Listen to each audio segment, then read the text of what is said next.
بسم اللہ الرحمن الرحیم۔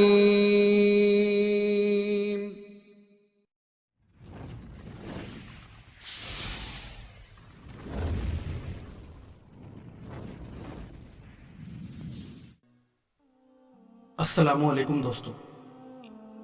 امید کرتے ہیں کہ آپ خیر و عافیت سے ہوں گے۔ دوستو، امام علی ابن ابی طالب علیہ السلام سے کسی نے دریافت کیا، یا امیر المومنین علیہ السلام، وہ کون سا شخص ہے کہ جو نیکیاں تو کرتا ہے مگر اس کی نیکیاں اور اعمال قبول نہیں ہوتے؟ جس پر امام علی علیہ السلام نے فرمایا، میں نے اللہ کے رسول صلی اللہ علیہ وآلہ وسلم سے سنا ہے کہ ایک شخص ایسا ہے کہ جس کی کوئی بھی نیکی اور اس کا کوئی بھی کیا گیا اعمال اللہ پاک قبول نہیں کرتا، اور وہ شخص وہ ہے جو اپنی ماں کی نافرمانی کرتا ہے،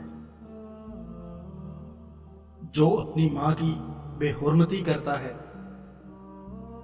اپنی ماں سے تلخ لہجے میں بات کرتا ہے، چاہے وہ شخص جتنی بھی نیکیاں کر لے اللہ اسے قبول نہیں کرتا۔ تو دوستو،